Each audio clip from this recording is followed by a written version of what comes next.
స్థానిక సంస్థల ఎన్నికల్లో తెలంగాణ ప్రభుత్వం బీసీలకు 42% రిజర్వేషన్లు కల్పించడంపై హైకోర్టు స్టే విధించింది. ఈ మేరకు మధ్యంతర ఉత్తర్వులు జారీ చేసింది. 4 వారాల్లో కౌంటరు దాఖలు చేయాలని ప్రభుత్వాన్ని ఆదేశించింది. ప్రభుత్వ కౌంటర్లపై అభ్యంతరాలకు దాఖలు పిటిషన్లకు 2 వారాల గడువు ఇచ్చింది. తదుపరి విచారణకు 6 వారాలు వాయిదా వేసింది. మరోవైపు స్థానిక సంస్థల ఎన్నికల నోటిఫికేషన్ పైన హైకోర్టు స్టే విధిస్తూ ఈ నేపథ్యంలో ఎన్నికల ప్రక్రియ 6 వారాల పాటు నిలిపిపోయింది. బీసీ రిజర్వేషన్లపై హైకోర్టు 2 రోజుల పాటు సుదీర్ఘ వాదనలు జరిగాయి. ప్రభుత్వం తరపున ఏజీ సుదర్శన్ రెడ్డి వాదనలు వినిపించారు. బీసీ కులగణకు అసెంబ్లీ ఏకగ్రీవ తీర్మానం చేసిందని, స్వాతంత్ర్యం తర్వాత సమగ్ర కులగణ సర్వే తెలంగాణలో జరిగిందన్నారు. ఇంటింటికెళ్లి సర్వే చేశారని, ఎవరూ అభ్యంతరం వ్యక్తం చేయలేదని కోర్టు దృష్టికి తీసుకెళ్లారు.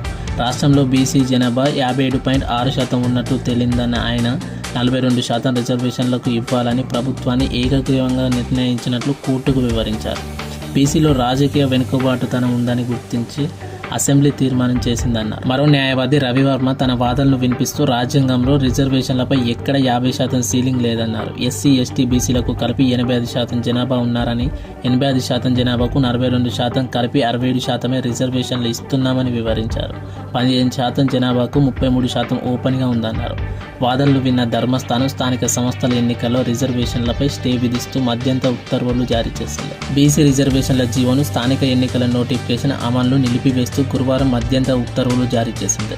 4 వారాల్లో కౌంటరు దాఖలు చేయాలని ప్రభుత్వానికి, ఆ తర్వాత 2 వారాల్లో రిప్లే కౌంటర్ దాఖలు చేయాలని పిటిషన్లకు ఆదేశిస్తూ విచారణకు 6 వారాలకు వాయిదా వేసింది.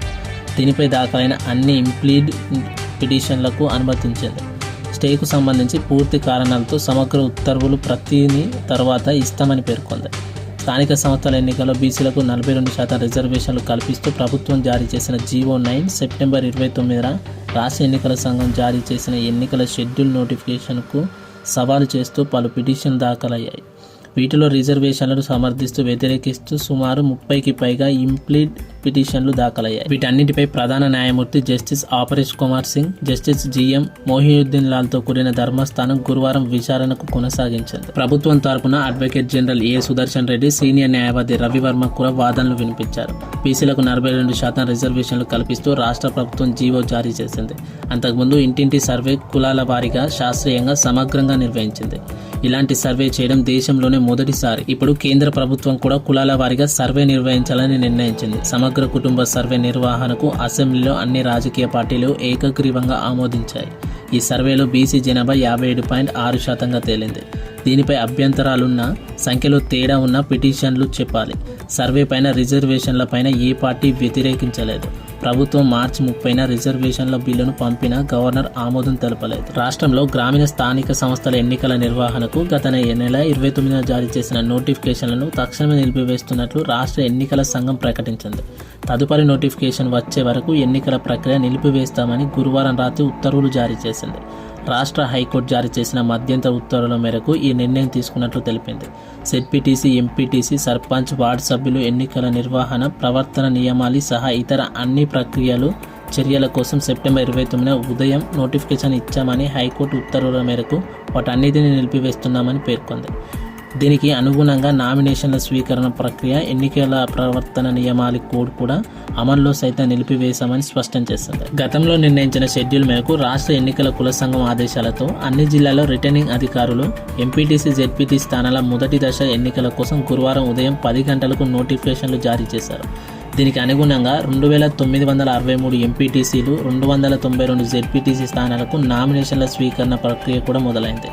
సాయంత్రానికి హైకోర్టు స్టే నిర్ణయం వెలువడంతో వెంటనే ఎన్నికల సంఘం సమావేశమైంది. అడ్వకేట్ జనరల్ నుంచి న్యాయ సలహా తీసుకుని హైకోర్టు ఆదేశాల మేరకు ఎన్నికల నోటిఫికేషన్లు నిలిపివేసింది. గురువారం ఉదయం రాష్ట్ర వ్యాప్తంగా జెడ్పీటీసీ ఎన్నికలకు 9 జిల్లాల నుంచి 16, ఎంపీటీసీ స్థానాలకు 28 జిల్లాల నుంచి 103 నామినేషన్లు దాఖలయ్యాయి. జెడ్పీటీసీలకు సిద్దిపేట జిల్లాలో అత్యధికంగా 7 నామినేషన్లు దాఖలయ్యాయి. రాజన్న సిరిసిల్ల జిల్లాలో 2, నిజామాబాద్, వరంగల్, హనుమకొండ, కరీంనగర్, కొమరభీం, ఆసిఫాబాద్, మహబూబాబాద్, సంగారెడ్డి ఒక్కొక్కటిగా చొప్పున నామినేషన్లు వేశారు. మిగిలిన 22 జిల్లాల నుంచి ఒక్కటి కూడా దాఖలు కాలేదు. ఎంపీటీసీలకు భద్రాద్రి కొత్తగూడెం జిల్లాలో అత్యధికంగా 17 నామినేషన్లు దాఖలయ్యాయి.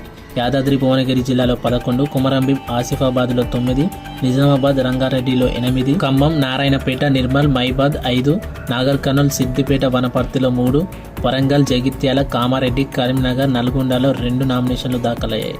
ఆదిలాబాద్ హనుమకొండ జయశంకర్ భూపాలపల్లి గద్వాల మహబూబ్ నగర్ మంచిర్యాల ములుగు పెద్దపల్లి రాజన్న సిరిసిల్ల సంగారెడ్డి వికారాబాద్ జిల్లాలో ఒక్కొక్కటిగా దాఖలయ్యాయి.